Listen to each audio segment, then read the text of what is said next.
लिए, जहां पवन बहे संकल्प लिए, जहां पर्वत गर्व सिखाते हैं, जहां ऊंचे नीचे सब रास्ते बस भक्ति के सुर में गाते हैं। उस देव भूमि के ध्यान से ही, उस देव भूमि के ध्यान से ही मैं सदा धन्य हो जाता हूं। है भाग्य मेरा, सौभाग्य मेरा, मैं तुमको नीश नवाता हूं, मैं तुमको शीश नवाता हूं और धन्य धन्य हो जाता हूं। तुम आंचल हो भारत मां का, तुम आंचल हो भारत मां का, जीवन की धूप में छाव हो तुम, बस छूने से ही तर जाए सबसे पवित्र वो धरा हो तुम। बस लिए समर्पण तन मन से, बस लिए समर्पण तन मन से मैं देवभूमि में आता हूं, मैं देवभूमि में आता हूं। है भाग्य मेरा, सौभाग्य मेरा, मैं तुमको शीश नवाता हूं, मैं तुमको शीश नवाता हूं और धन्य हो जाता हूं और धन्य धन्य हो जाता हूं। केदारपुरी की पवित्र धरती से कहा था, आज मैं देहरादून से दोहरा रहा हूं। ये परियोजनाएं इस दशक को उत्तराखंड का दशक बनाने में अहम भूमिका निभाएगी।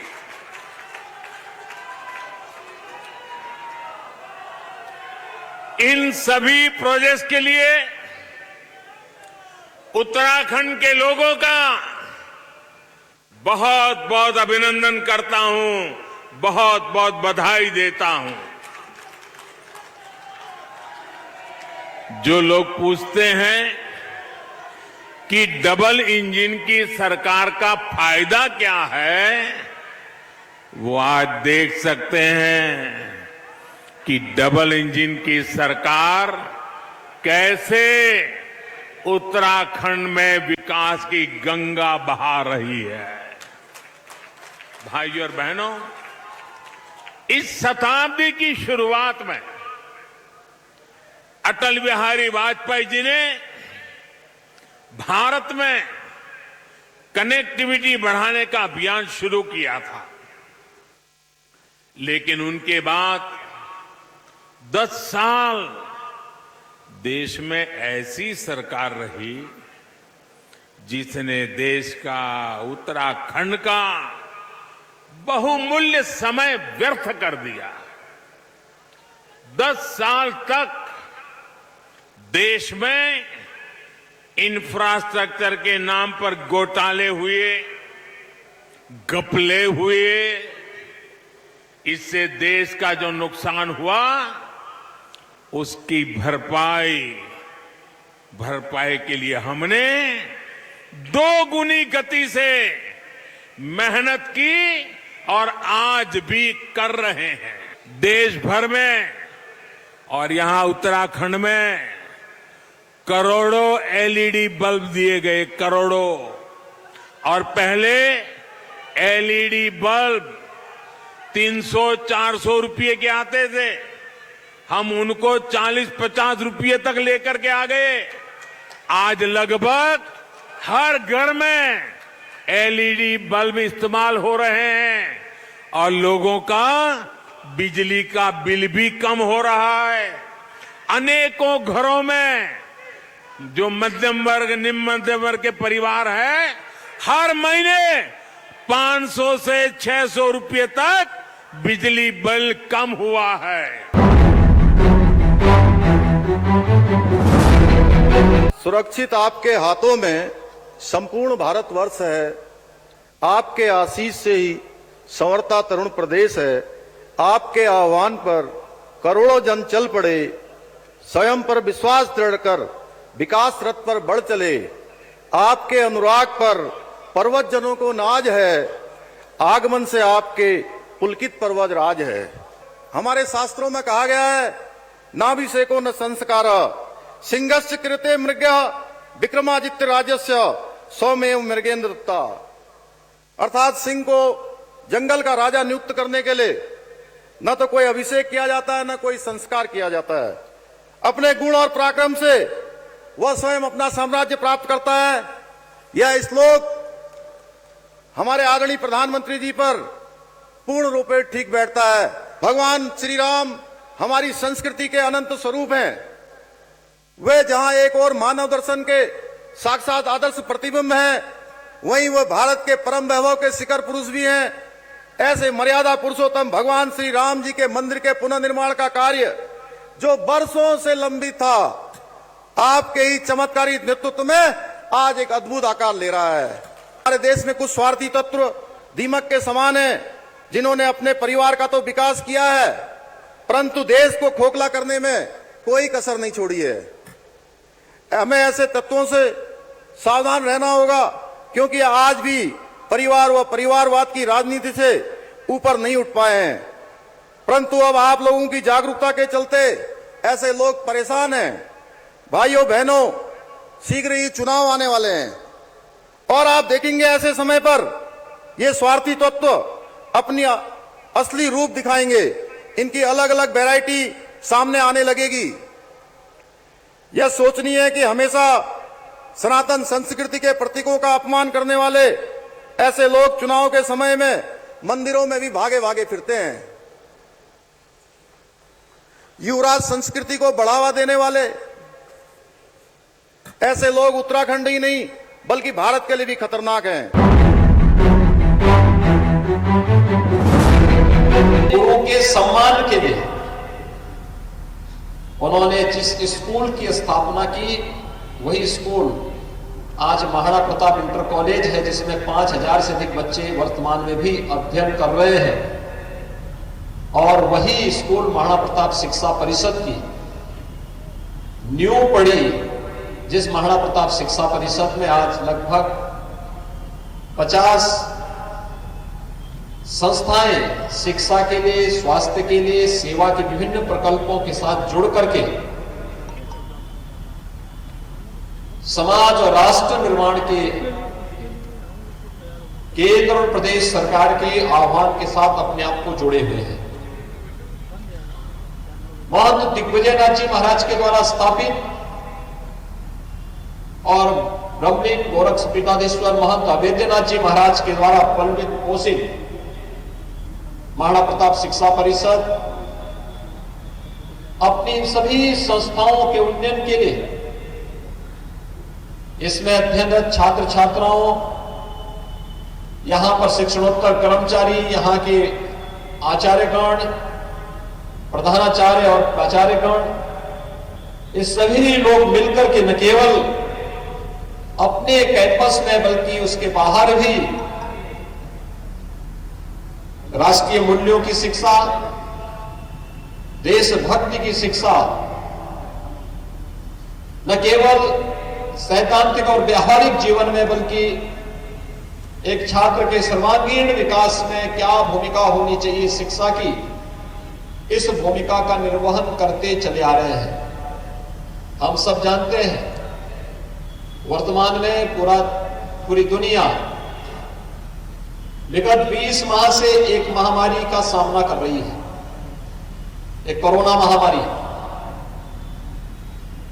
इसने सामाजिक जीवन को और सामान्य जनजीवन को बुरी तरह दुनिया के अंदर प्रभावित किया। लेकिन हम सबका सौभाग्य है कि भारत के अंदर प्रधानमंत्री मोदी जी के यशस्वी नेतृत्व में कोरोना प्रबंधन दुनिया के सामने एक उदाहरण बना है। और कोरोना कालखंड में जब दुनिया अपने को बचा रही थी, तब भारत के अंदर न केवल भारत को बचाने, भारत के एक एक नागरिक की चिंता करने का दायित्व प्रधानमंत्री मोदी जी के नेतृत्व में कुशलतापूर्वक उन कार्यों का निर्वहन किया गया, बल्कि पहली बार भारत के युवाओं के लिए, भारत के छात्रों के लिए छात्राओं के लिए, उनके सर्वांगीण विकास के लिए और उनके जीवन की इस महत्वपूर्ण यात्रा के मार्ग में कहीं कोई बाधा ना आने पाए, भारत सरकार ने एक नई राष्ट्रीय शिक्षा नीति को भी लागू किया है। जो राष्ट्रीय शिक्षा नीति अगले वर्ष से लागू होने जा रही है, जिसकी अभी से धमक सुनाई दे रही है। एक नए भारत को कैसे निर्माण में हमारी युवाओं की भूमिका हो सकती है, इस भाव के साथ इस कार्यक्रम को आगे बढ़ाना है। और मुझे लगता है कि मैंने स्वयं भी 1 वर्ष पहले महाराणा प्रताप शिक्षा परिषद के सभी प्रधानाचार्यों के साथ, प्राचार्यों के साथ बैठ करके इसके बारे में जानकारी ली थी कि आखिर नई शिक्षा नीति के लिए आप लोगों ने क्या कार्य योजना बनाई है। और मैं चाहूंगा अभी से हम लोगों को उस कार्य योजना के साथ जुड़ना होगा।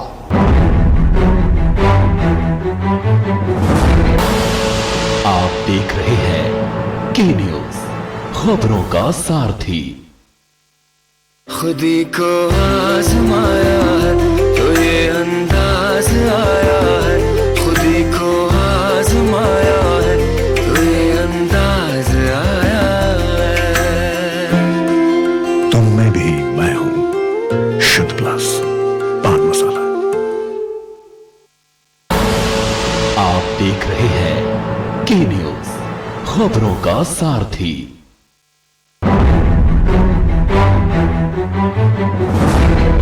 74 के 75 जिलों में विकास की हर योजना पहुंचाने का काम किया जाता है और उत्तर प्रदेश की जनता जैसे 2014 में, 2017 में, 2019 में भाजपा के साथ थी, वैसे 2022 में भी भाजपा के साथ है। नहीं, वो श्री अखिलेश यादव जी की बेचैनी, जो अपराधी हैं, गुंडे हैं, माफिया हैं, उनकी पार्टी जब उनको अलग कर दिया जाता है, सपा समाप्त हो जाती है, समाप्त पार्टी बन जाती है।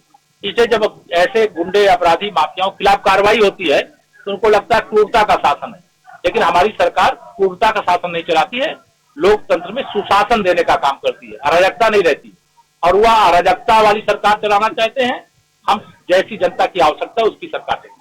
सर 2017 विधानसभा चुनाव में आप भाजपा की वजह रस्ते मुख्तार बने थे और पिछड़ों को आपने जोड़ा था, और इस बार अखिलेश पिछड़ों को जोड़ रहे हैं, तो ऐसे में अखिलेश क्या होगी, आप साथी रहेंगे या रस्सी बनेंगे? अखिलेश यादव जी का जो है, मैं आपको बता दूं, उनको तो मैं अब श्री अखिलेश यादव नहीं कहता हूं, उनको श्री अखिलेश अली जिन्ना कहता हूं। लेकिन वह पिछड़ों के नाम पे जो भी थोड़ी बहुत राजनीति करने की कोशिश कर रहे हैं, ये अवसरवादिता कहा जाता है। अगर पिछड़ों के लिए उनके मन में कोई सम्मान होता तो 2012 से 17 के बीच में समाजवादी पार्टी प्रचंड बहुमत में थी और उन लोगों को स्थान देते जिनको इस समय स्थान देने की कोशिश कर रहे हैं। लेकिन मैं आप विश्वास रखता हूं कि पिछड़ा ना उनके साथ 2014 के बाद से गया है और ना 2022 के बाद भी जाएगा। हमारे साथ थे, हमारे साथ हैं। मथुरा के एक ट्वीट ने पूरा भूचाल ला दिया है। देखिए, हम लोग तो अयोध्या, मथुरा, काशी सबका विकास करते हैं। धन्यवाद।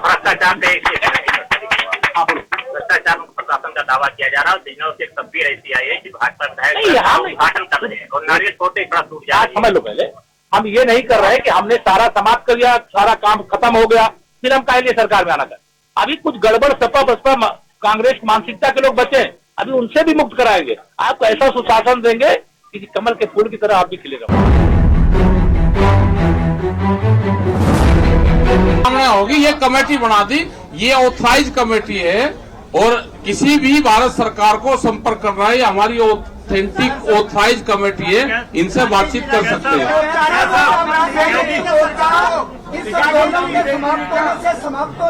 नहीं होगा, नहीं होगा। संयुक्त मोर्चा था, है और रहेगा।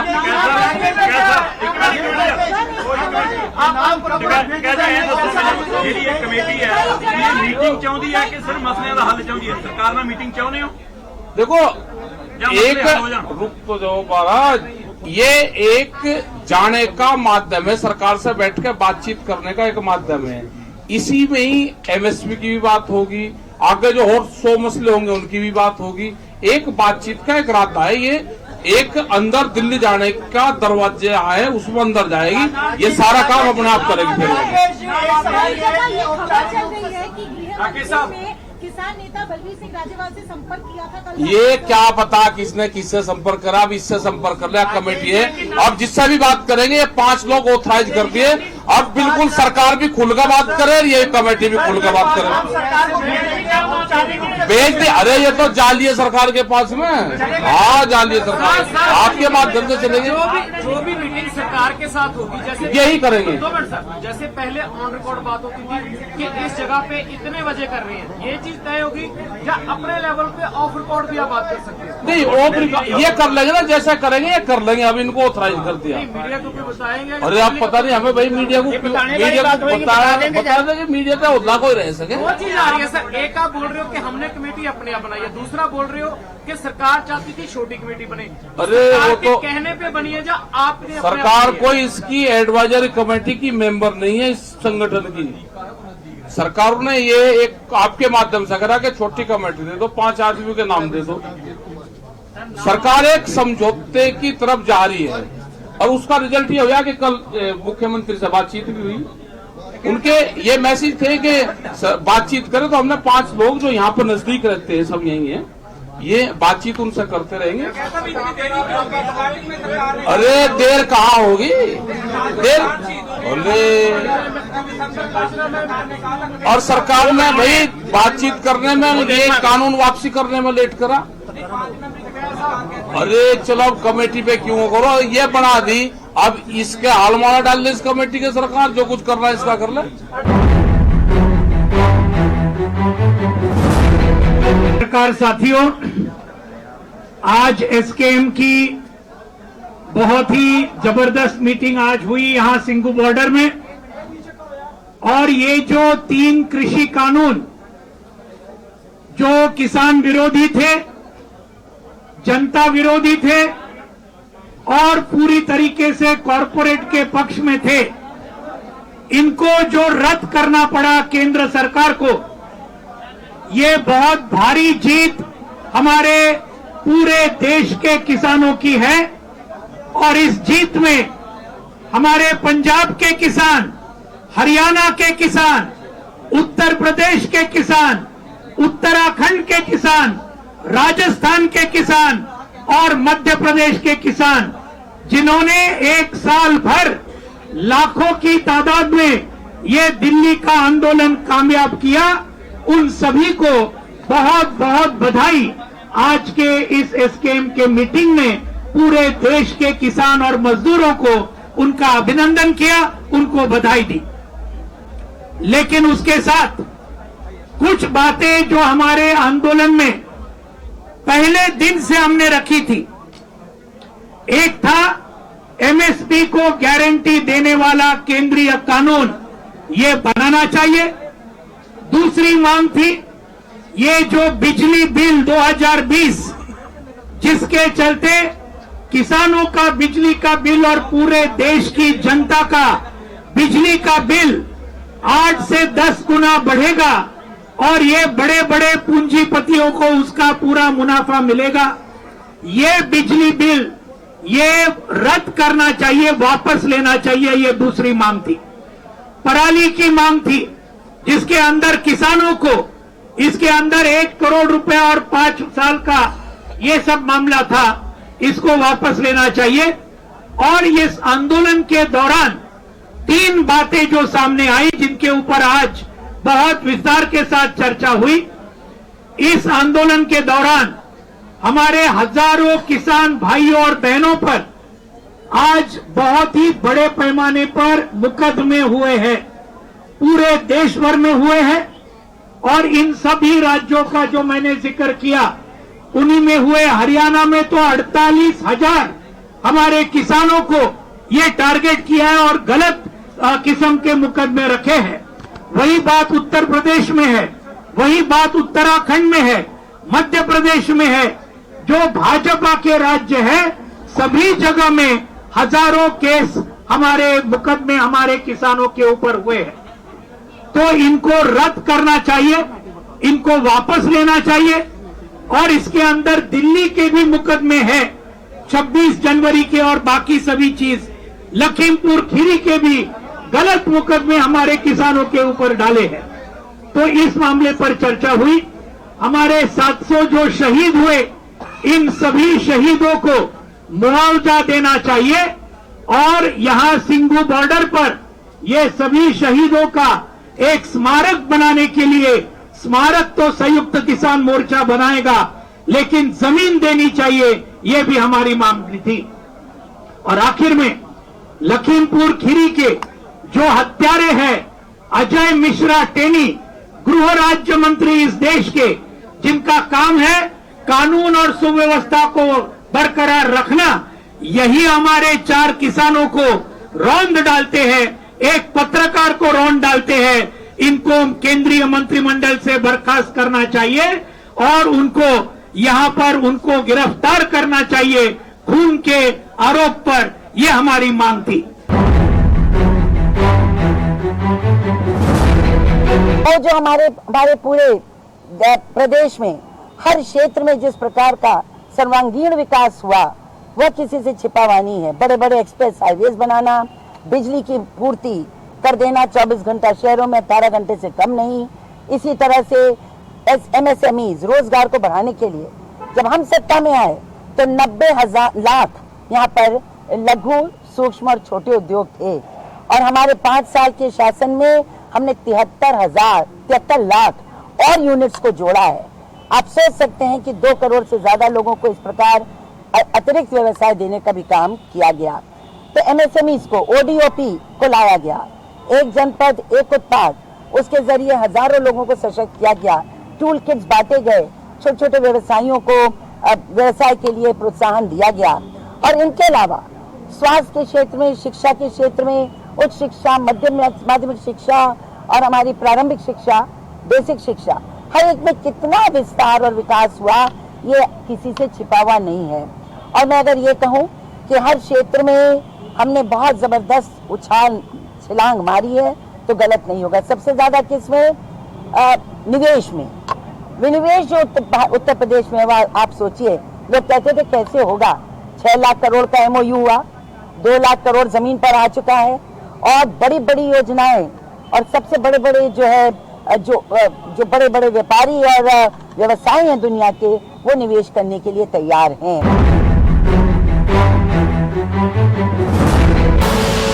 आप देख रहे हैं के न्यूज, खबरों का सारथी।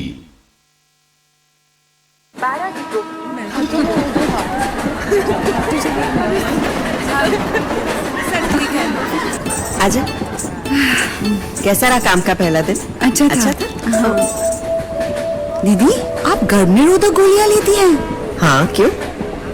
नहीं, वो गांव में बुआ जी कहती थी कि सर टकराने से सर पे सींग निकल आते हैं, या फिर फल का बीज खा लिया तो पेट में पेड़ उगेगा, है ना? और ये भी कहती होगी कि गर्भवती औरतों को नदी नहीं पार करनी चाहिए। बुआ जी तो ये भी कहती होगी कि लड़कियों को नौकरी नहीं करनी चाहिए। तुम तो करती हो। बुआ जी की सब बातें कब से मानने लग गई। यूं ही रह मत मानो, गोली की सच्चाई को जानो। नए जमाने की गर्भ निरोधक गोलियां हैं आसान, असरदार और भरोसेमंद। तभी तो विश्व भर में करोड़ों महिलाओं को गोली में विश्वास।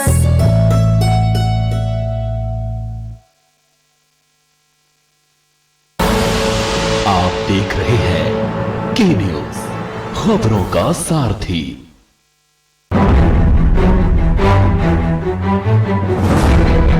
समाज में आर्थिक विषमता कम करने में भी सहायक होता है। कई इकोनॉमिस्ट मानते हैं कि MSME सेक्टर में सेम लेवल ऑफ इन्वेस्टमेंट द्वारा बड़ी एंटिटीज की तुलना में अधिक संख्या में एम्प्लॉयमेंट जनरेट होता है। हमारे देश के युवाओं को आर्थिक रूप से सशक्त करने और उनके सपनों को पूरा करने में MSME निश्चित रूप से अपनी बड़ी भूमिका निभा सकती हैं। क्या मैं कहना चाहूंगा, निभा रही हैं। इन सबके बावजूद पूर्व में हमारी MSMEs को वह अटेंशन नहीं मिल पाया जिसका वह हकदार थी। देश में इतनी बड़ी संख्या में MSMEs होने के बावजूद क्लियर गवर्नमेंट पॉलिसीज और स्ट्रेटेजिक हैंड होल्डिंग्स के अभाव के कारण MSMEs की पूरी क्षमता का लाभ हम नहीं उठा सके। इसके अलावा पूंजी का अभाव और इंडिया जैसी वाइडर इकोनॉमी में MSMEs का लार्ज एंटिटीज के साथ लिंकेजेस का न बन पाना भी इसके विकास में एक बाधा ये बनी रही है। हमारी सरकार ने इन जमीनी स्तर की समस्याओं का समाधान किया है और कर रहे हैं, और हम बैंकिंग और कैपिटल मार्केट से जुड़ी ऐसी पॉलिसी लाए जिससे हमारी एमएसएमई आसानी से और सस्ते दर पर अधिक से अधिक पूंजी वह प्राप्त कर सकें। वैल्यू चेन इंटीग्रेशन की पॉलिसी और एमएसएमई की फिक्स कॉस्ट को कम करने के लिए कॉमन फैसिलिटी, इंडस्ट्रियल पार्क्स और डिफेंस इंडस्ट्रियल कॉरिडोर जैसी स्थापनाएं भी सरकार ने की हैं। उत्तर प्रदेश और तमिलनाडु में बन रहे 2 डिफेंस इंडस्ट्रियल कॉरिडोर मैं समझता हूं कि इसके सबसे बड़े उदाहरण हैं। आज जब लगातार बदलती सुरक्षा परिदृश्य के मद्देनजर रक्षा क्षेत्र में आत्मनिर्भरता हमारी यह प्राथमिकता यानी प्रायोरिटी बन चुकी है, मैं समझता हूं कि सबसे उपयुक्त समय है जब हम डिफेंस सेक्टर में एमएसएमई के पूरे पोटेंशियल को हाईलाइट करने की ओर आगे बढ़ें। न केवल हमारी डोमेस्टिक डिफेंस नीड्स बल्कि ग्लोबल डिफेंस रिक्वायरमेंट्स को पूरा करने में भी इंडियन मैन्युफैक्चरर्स और उनसे जुड़ी एमएसएमई अपनी अहम भूमिका निभा सकती हैं, ऐसा मेरा मानना है। साथियों, भारत सरकार ने हाल ही में सार्वजनिक और निजी क्षेत्र में, पब्लिक और प्राइवेट दोनों सेक्टर्स में विशेष रूप से एमएसएमई की क्षमताओं का उपयोग करके मेक इन इंडिया के तहत देश में डिफेंस और एरोस्पेस इक्विपमेंट के इंडिजिनस डिजाइन, डेवलपमेंट और मैन्युफैक्चरिंग को बढ़ावा देने के लिए कई पहल की हैं और कई पॉलिसी रिलेटेड रिफॉर्म्स भी किए हैं। की सरकार में अगर कहीं बाढ़ आ गई, सूखा आ गया, तो लोगों को 500 रुपए का चेक नहीं मिलता था। आज तो चाहे छोटा हो, चाहे मध्यम वर्गीय हो, चाहे बड़ा हो, कोई किसान है उसको सीड्स के लिए, फर्टिलाइजर्स के लिए, सिंचाई के लिए 6,000 रुपया एक्सचेकर से पैसा मिल रहा है। तो हम गरीब के लिए मुंह मोड़ लेंगे? प्रधानमंत्री मोदी जी ने इतना बड़ा फैसला किया, देश की आजादी के बाद सीधे किसान के खाते में 6,000 रुपया प्रति वर्ष जाए। तो मुझे लगता है कि वो ट्वीट करते रहें, उनके पास कोई मुद्दा है नहीं सड़क पे। इसीलिए आज जिन राज्यों में चुनाव हो रहा है वहां से कांग्रेस साफ हो जा रही है। जनता को निराश करने का हमें अधिकार नहीं है।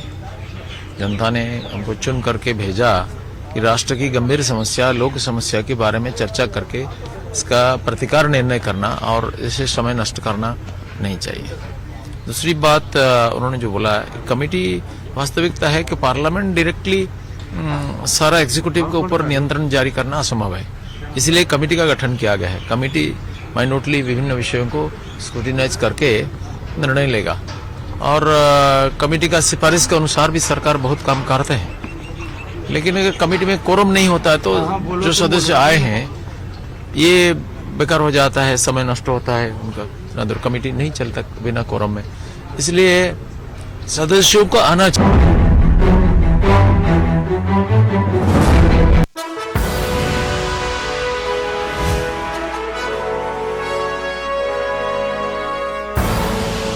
आप देख रहे हैं